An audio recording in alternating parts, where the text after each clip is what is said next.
Class 7, Lesson number 2, Rise and Spread of Islam. Islam across in the Arabian Peninsula, which is a vast desert lying between the Red Sea and the Persian Gulf. Since ancient time, Arabia was inhabited by warring tribes and nomadic people who led a very hard life. अगर हम बात करें इस्लाम धर्म के उत्पत्ति और विकास की, तो इस लेसन में हम वही पढ़ने जा रहे हैं और हमारी लाइन स्टार्ट होती है कि इस्लाम का विकास, इस्लाम धर्म आखिर पनपा कहाँ से। तो यहाँ पे सीधे तौर से दिया गया है Islam arose in the Arabian peninsula, यानी अरब के भूखंड में ही इस्लाम धर्म का विकास हुआ था। Which is a vast desert lying, जो कि रेड सी से पर्सियन गल्फ, जो कि खाड़ी क्षेत्र है जहाँ पे पेट्रोलियम का मैक्सिमम उत्पादन किया जाता है, कच्चे तेल का मैक्सिमम उत्पादन किया जाता है, वहाँ तक फैला हुआ एक बहुत बड़ा रेगिस्तानी क्षेत्र था। और जहाँ के लोग जिन्होंने अरब देश को बसाया, वो सभी लोग एक तरह से बहुत ही लड़ाकू टाइप के, यानी कठिन परिश्रमी लोग हुआ करते थे। चूँकि वह रेगिस्तानी इलाका था, अतः वहाँ के लोग बहुत ही परिश्रमी और कठिन इलाके में रहने वाले लोग थे। चूँकि वहाँ पे संसाधन कम थे, इसीलिए वो लोग Khanaw, that means the Banjara प्रजाति के लोग हुआ करते थे। अब आगे अगर हम देखें, these people were superstitious and believes in many gods and the goddess. वहाँ के लोग बहुत तरह के देवी देवताओं की उपासना किया करते थे और इस उपासना में वो लोग मूर्ति पूजा करते थे और उसमें विशेष तरह से वो एक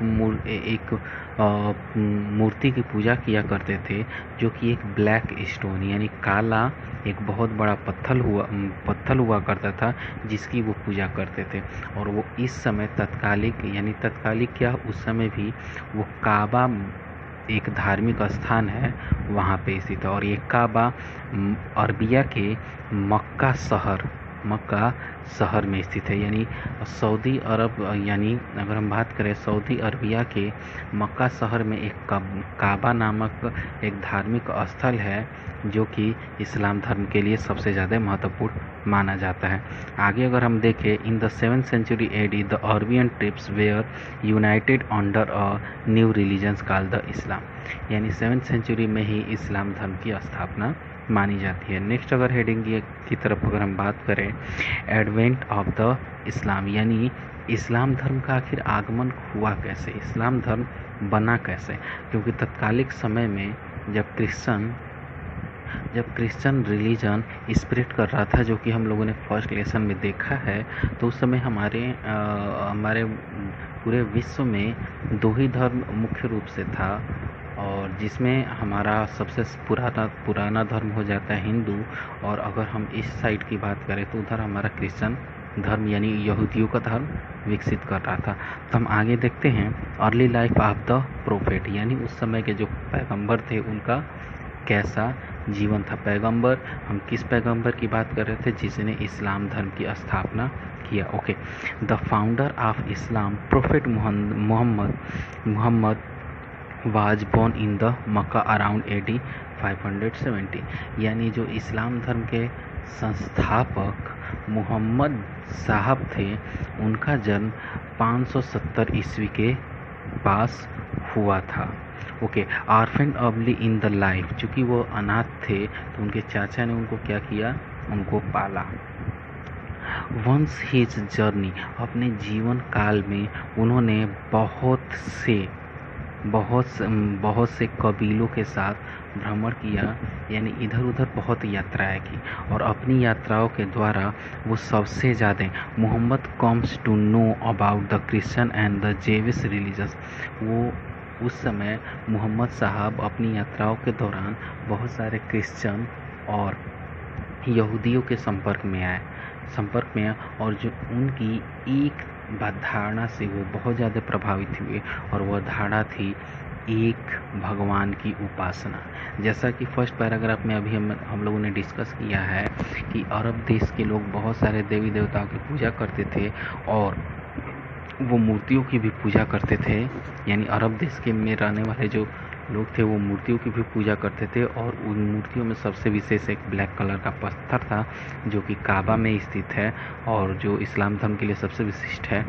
तो प्रोफेट मोहम्मद यानी पैगंबर मोहम्मद जब क्रिश्चियन ईसाई धर्म और यहूदी धर्म के संपर्क में आए तो उससे वो बहुत प्रभावित हुए और प्रभावित होने के बाद उन्होंने क्या किया, अपना एक धर्म बनाने का निश्चय किया। तो नेक्स्ट अगर हम हेडिंग की तरफ देखें, डिवाइन रिलेवेशंस, डैट मीन्स उनका कैसे धर्म के प्रति संदेश उजागर हुआ, हम इसकी बात करेंगे। यानी उनको कैसे इस्लाम धर्म की स्थापना के लिए प्रेरणा मिली।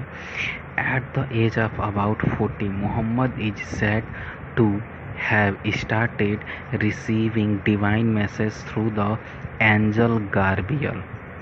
यानी मोहम्मद साहब जब 40 वर्ष के थे तो उनके अनुसार एक दूत था जो भगवान का दूत था। उस दूत का नाम बताया गया है गार्बियल दूत से ही उनको भगवान इस्लाम धर्म के प्रति जो भी संदेश उनको सुनाया जाता था, यानी उससे मैसेज मिलते थे और वो सारे मैसेज उन्होंने एक पुस्तक में संकलित कर दिया, यानी राइट कर दिया और उस पुस्तक को ही हम कुरान नाम से जानते हैं, जो कि इस्लाम का सबसे पवित्र धर्म पुस्तक मानी जाती है। After soon receiving the first message, Muhammad began to preach. He preached monotheism.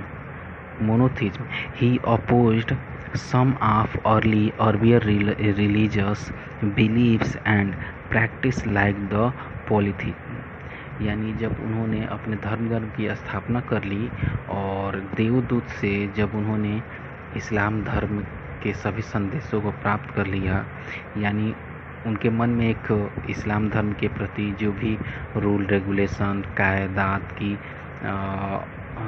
जिक्र हो गया, तो उन्होंने क्या किया, अपना सबसे पहला उपदेश दिया जो कि एक भगवान के ऊपर था, जिसको यहाँ पे मोनोथिज्म नाम दिया गया है।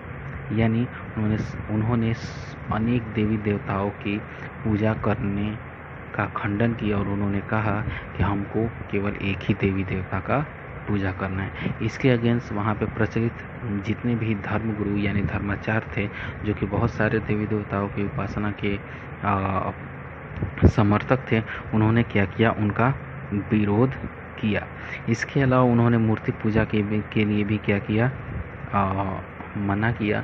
लेकिन मोहम्मद साहब ने अन्य सभी मूर्ति पूजा के विरुद्ध आवाज़ उठाया, लेकिन काबा जो कि उस समय भी सबसे बहुत प्रचलित तीर्थस्थल था, उसके प्रति उन्होंने कभी भी आवाज़ नहीं उठाया और उसको हमेशा के लिए अपने धर्म में भी पवित्र स्थान दिया, यानी स्थान की संज्ञा दी। इसीलिए इस्लाम धर्म में अभी भी वो काबा का जिक्र माना जाता है, क्योंकि मोहम्मद साहब ने काबा के जो वो ब्लैक कलर का स्टोन था उसको मूर्ति पूजा के अंदर खंडन नहीं किया, यानी पूजा करने से मना नहीं किया। अगर हम अगला हेडिंग देखें, Hijra, Mohammed was forced to leave Mecca as some of his teaching went against the established faith of the Arab. चूँकि अरब में बहुत सारे देवी देवताओं की पूजा करने का प्रचलन था और मूर्ति पूजा का प्रचलन था, तो चूँकि मोहम्मद साहब ने उस समय के प्रचलित धर्म के अगेंस्ट अपना धर्म प्रचार करना शुरू कर दिया, इस कारण से उनको मक्का छोड़ के जाना पड़ा। और मक्का छोड़ के जाने के बाद वो मदीना स्थान पे गए, जहाँ पे उन्होंने अपने धर्म का प्रचार किया। और कुछ समय बाद इन अराउंड 622 ईस्वी में उन्होंने मोहम्मद साहब ने मदीना को भी छोड़ दिया। और इस तरीके से मक्का से मदीना जाना और मदीना को भी छोड़ के वापस मक्का में आना, हिजरत कहलाता है। यानी इस तरह की जो धर्म प्रचार के लिए जो उन्होंने यात्राएं की, वहीं इस्लाम धर्म में हिजरत कहलाता है। This events marks the beginning of the Islamic era and the birth of the Muslim community। और इस समय धर्म प्रचार के जरिए उन्होंने जितने भी अपने उपदेशक यानी धर्म में बिलीव करने वाले लोगों को अपने फॉलोअर्स बनाए, वो सभी इस्लाम को मानने वाले लोग मुस्लिम कहलाए। Okay, Mohammed teaching become popular in the Medina. मोहम्मद साहब की जो धर्म उन्होंने स्थापना किया, वो सबसे ज़्यादा प्रचार उन्होंने मदीना में किया। मक्का को छोड़ने के बाद मदीना में ही किया। ही was welcome back to Mecca and held a prophet और the once chosen by God spread his message. वो वापस मक्का में आए और उन्होंने कि उनको चुना गया जिसको भगवान ने मैसेज दिया है। यानी भगवान की तरफ से सबसे पहले मैसेज प्राप्त करने वाले व्यक्ति बने मोहम्मद, और उनको वापस स्थान दिया गया। अगर हम बात करें मोहम्मद साहब के टीचिंग के बारे में, यानी उनके धर्म में क्या संदेश दिए गए, लोगों को क्या संदेश दिए गए, अगर हम उसकी बात करें तो Mohammad called upon the followers to accept Muhammad called upon the followers to accept Islam, which means to surrender to the will of Allah। यानी इस्लाम धर्म में मुस्लिम उसी को व्यक्ति को कहा जाएगा जो कि अपना समर्पण अल्लाह के प्रति कर दे। यानी अल्लाह के प्रति जो अपने आप को समर्पित कर दे वही मुस्लिम कहलाएगा, और वही इस्लाम धर्म का अनुयायी कहलाएगा। इसके बाद अगर हम देखें, the followers of the Islam card the Muslim, यानी इस्लाम को मानने वाले लोग ही क्या कहलाएंगे, मुस्लिम कहलाएंगे। इसके अलावा it also recognise other prophet, यानी उनके बाद कोई भी दूसरा प्रोफेट नहीं हुआ। हालांकि कुछ प्रोफेट हुए जो कि क्रिश्चियन और अदर यहूदी धर्म से ज़्यादा प्रभावित थे। Muslim like Christian and the Jews believes that everyone will have to face the day of the judgement and will go to heaven और हेल आफ्टर बीइंग जज्ड। यानी जैसे कि क्रिश्चियन में भी एक जीवन के अंत के समय की एक थिंकिंग है। यानी जब व्यक्ति अपने सभी कर्मों को करने के बाद मृत्यु को प्राप्त करेगा, तब भगवान उसी समय उसके कर्मों के लेखा जोखा के अनुसार उसे नर्क या फिर स्वर्ग प्रदान करेगा। यही प्रचलन इस्लाम धर्म में भी आया।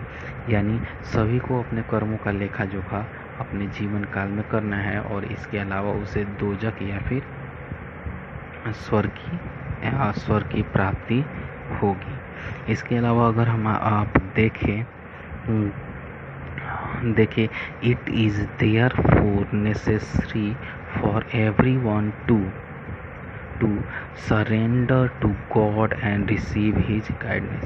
और चूँकि पाप कर्म यानी नर्क से बचने के लिए सभी व्यक्ति के लिए यह जरूरी हो जाता है कि वो अपने आप को भगवान के प्रति सुपुर्द कर दे।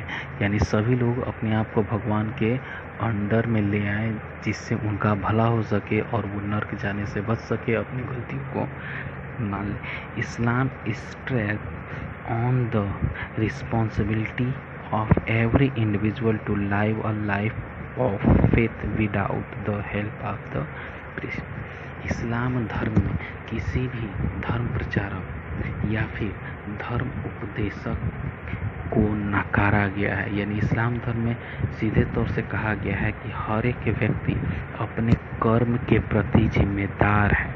यानी उसको कोई भी बरगला नहीं सकता कि धर्म के अकॉर्डिंग ये करो और ये करो। सभी व्यक्ति को इस्लाम धर्म की जानकारी होनी चाहिए और उसी धर्म के अनुसार अपने कर्म करने चाहिए। कोई ये नहीं कह सकता कि हमारे मौलवी साहब ने ऐसा कहा तो मैंने ऐसा किया। डेट मीन्स यहाँ पे मोहम्मद साहब ने सीधे तौर से इंडिविजुअल गाइडलाइंस दिया हुआ है कि वो अपने जीवन के प्रति स्वयं जिम्मेदार है और वह स्वयं अल्लाह को माने, अपनी आधारशिला के आधार पे, अपने फेथ के अनुसार माने, without the help of the priest, यानी किसी भी धर्म उपदेशक, पादरी या फिर पुजारी की सहायता के बिना अपना खुद का पूजा करे और भगवान की इबादत करे। Hence there is no clergy, यानी इस प्रकार वहाँ पे कोई भी बीच में मध्यम करता है, यानी कोई भी पुजारी, प्रोफेट या फिर पादरी के अस्तित्व को नकार दिया गया है। There are however religious scholars who explain the law of the Quran. इसके अलावा फिर भी बहुत सारे कुरान के अध्ययन करने वाले लोग कुरान की गहराइयों को समझाने में मदद करते हैं, यानी समझाने वाले हुए। Islam stress on the equality and brotherhood of man. Islam धर्म में मोहम्मद साहब ने बताया है कि सभी व्यक्ति समान हैं और सभी एक दूसरे के भाई भाई, यानी सब में समानता और सब में एक दूसरे के प्रति प्यार, सद्भाव की भावना की बात कही है। It's prohibited certain things like the worship of idols। Mohammad साहब ने कुछ चीज़ों के लिए खास तौर से मनाही किया है, यानी इस्लाम धर्म में कुछ चीज़ों पे रोक है, जिसमें सबसे पहले है मूर्ति पूजा। हालांकि मूर्ति पूजा एक होती है जो कि काबा में होती है, इसके अलावा और किसी भी मूर्ति पूजा का उन्होंने क्या किया है, विरोध किया है, यानी मूर्ति पूजा नहीं कर सकते। द ईटिंग ऑफ पोक, यानी सुअर के मांस के खाने की भी मनाही है। And charging the interest on loan, किसी भी तरह के लाभप्रद कार्य करने की भी मनाही है, यानी स्वार्थवश कोई भी किया गया कार्य नहीं करना है। ये मोहम्मद साहब ने अपने इस्लाम धर्म में अपने फॉलोअर्स, अपने अनुयायियों को बताया। इसके अलावा और भी हमारी हेडिंग आ जाती है जो कि दिया है the 5 duties of the Muslim, यानी मुस्लिम के, और उन्होंने 5 ड्यूटीज बताया है, यानी जिसको करना ज़रूरी है। अगर हम 1 by 1 देखें, every Muslim must correctly recites allow the